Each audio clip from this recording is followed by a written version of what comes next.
Bonsoir à tous. Ah ouais. Bonsoir. Je vais vous parler du premier vinyle que j'ai acheté de ma vie. C'est un vinyle du groupe L'Impératrice. Et dessus, il y a un morceau qui s'appelle Parfum Térémine, qui est composé à la base à un tempo de 120 battements par minute.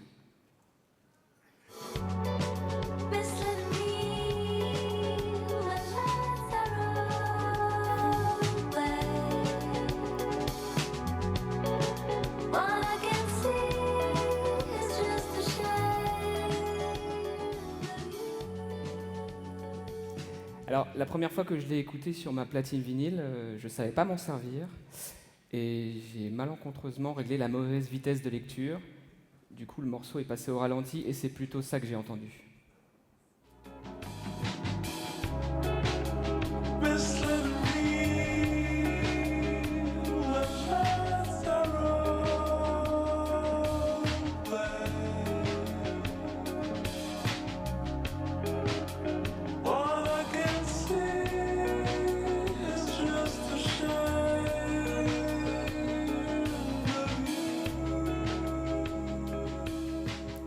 Et j'ai été surpris de constater que la musique me paraissait plus intéressante à ce tempo-là qu'au tempo original. Une fois ralentie, elle semblait mieux respirer. Elle était plus spacieuse, plus aérée, plus poétique aussi. Elle s'ouvrait. Un peu comme si on avait poussé les murs.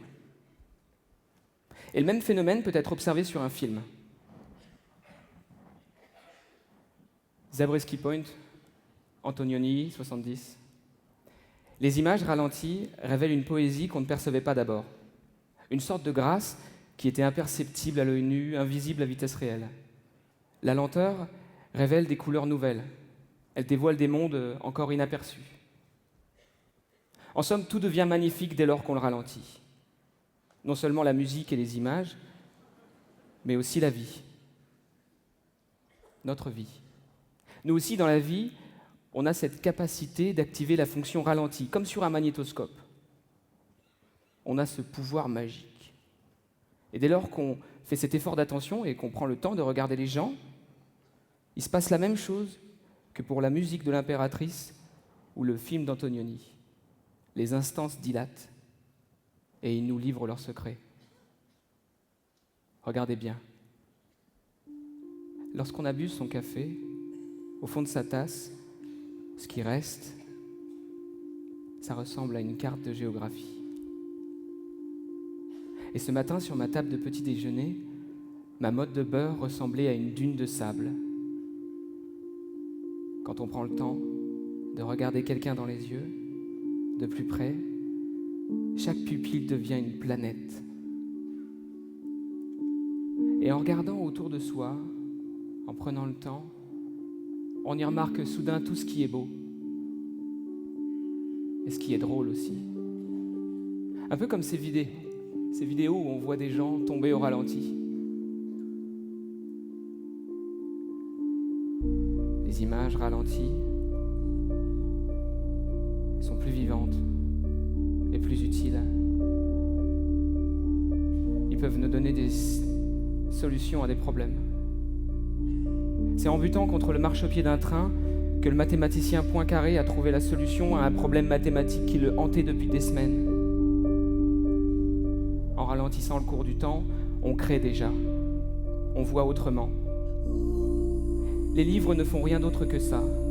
Nous apprendre à voir autrement. À nous passer le réel au ralenti pour mieux le découvrir.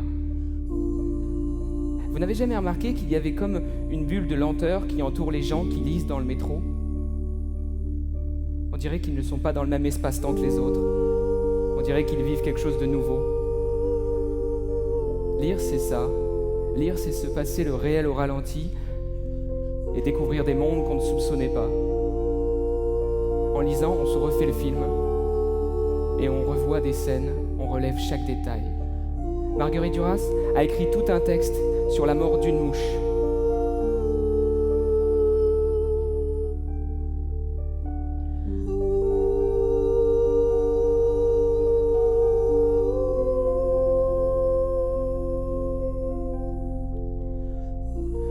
comme ça que nous voudrions vivre, comme dans un livre, au ralenti, attentivement, créativement, intensément, inspiré par les gens et les choses.